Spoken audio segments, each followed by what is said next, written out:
नमस्कार दोस्तों, हमारी आज की कहानी का नाम है कमाई।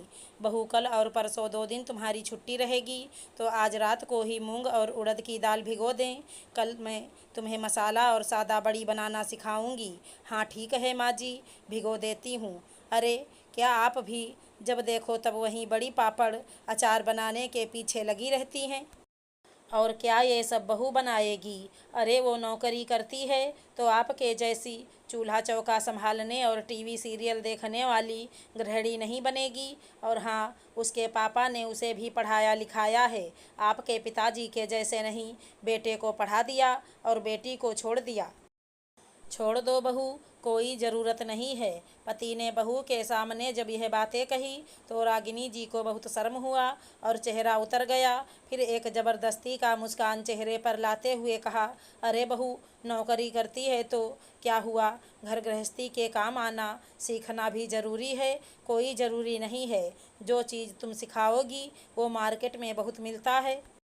अरे, आप कितना बोलने लगे। मार्केट में भले ही मिलता है, लेकिन घर के जैसा स्वाद कहाँ रहता है उसमें। फिर अपनी समधन जी को भी मेरे हाथ की बड़ी बहुत पसंद हैं। उन्होंने ही बहू से कहा था कि पूछना अपनी सासू माँ को कैसे बनाती हैं। उन्हें भी सीखना है, इसलिए मैं बनाऊंगी तो ये भी सीख जाएगी, तो फिर जाकर अपनी माँ को सिखा देगी, थोड़ा लेती भी जाएगी। जी पापा, माँ बिल्कुल सही कह रही हैं। और आपको इस तरह मम्मी के गृहिणी होने का मजाक नहीं बनाना चाहिए।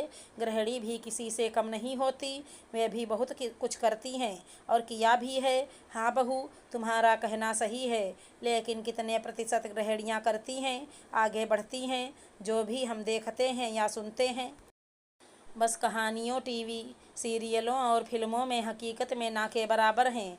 बहू फिर जवाब देने लगी, लेकिन सासू माँ ने इशारा किया तो वो चुप रह गई। बहू सुरभि ने फिर भी दाल भिगो दिया।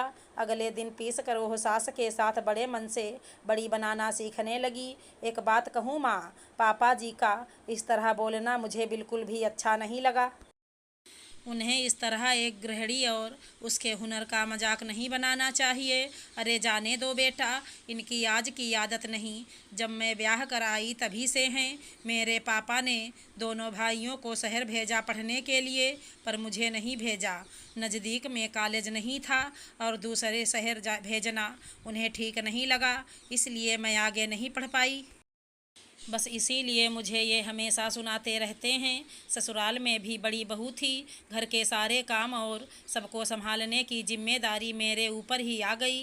तुम्हारे ससुर जी ने मुझे पढ़ने को कहा, मेरा एडमिशन भी कराया, लेकिन घर के काम की वजह से मैं पढ़ नहीं पाती थी, इसलिए लगातार 2 बार फेल हो गई।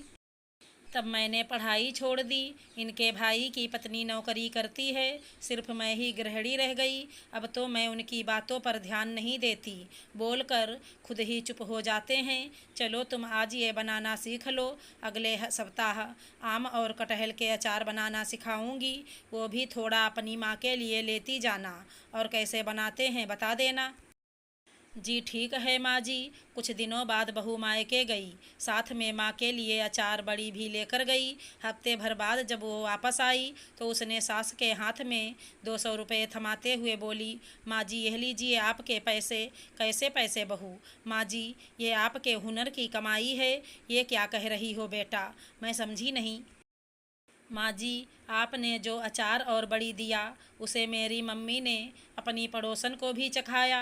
वो तुरंत पूछने लगी, कहाँ से लाए, मुझे भी लेना है, मेरे लिए भी मंगा दीजिए। जब मैंने बताया कि मेरी सासू माँ ने बनाया है तो कहने लगी कि यदि तुम्हारी सासू माँ बना कर दे सकती हैं तो मैं ख़रीदने के लिए तैयार हूँ। मैं बाहर से तो ख़रीदती हूँ, लेकिन ऐसा टेस्ट नहीं रहता।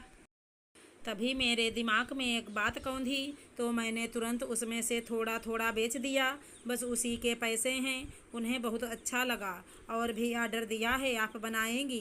अरे बहू, अब इस उम्र में क्या करूँगी, और इतने में क्या आएगा।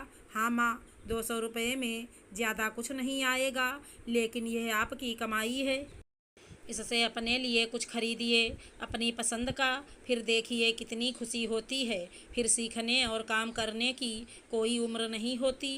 वो कहते हैं ना, जब जागो तभी सवेरा।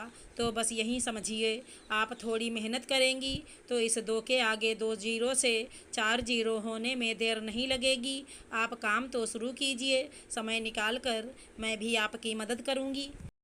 सास को बहू की बात जच गई और उन्होंने काम शुरू कर दिया, पर अपने पति को नहीं बताया।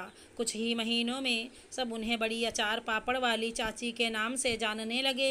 अब यह बात रागिनी जी के पति से छिपी नहीं रही। एक दिन काम से घर लौट रहे थे तो कुछ लोगों के मुंह से यह बातें सुन ली। उन्होंने घर आकर पत्नी से पूछा। तब रागिनी जी ने सारी बातें बता दी। पहले तो वो नाराज होने लगे, लेकिन इस बार रागिनी जी भी चुप नहीं रहीं। देखिए, आपको नाराज होने की ज़रूरत नहीं। मैं जो भी कर रही हूँ अपने हुनर की बदौलत, और इसमें कोई बुराई नहीं है।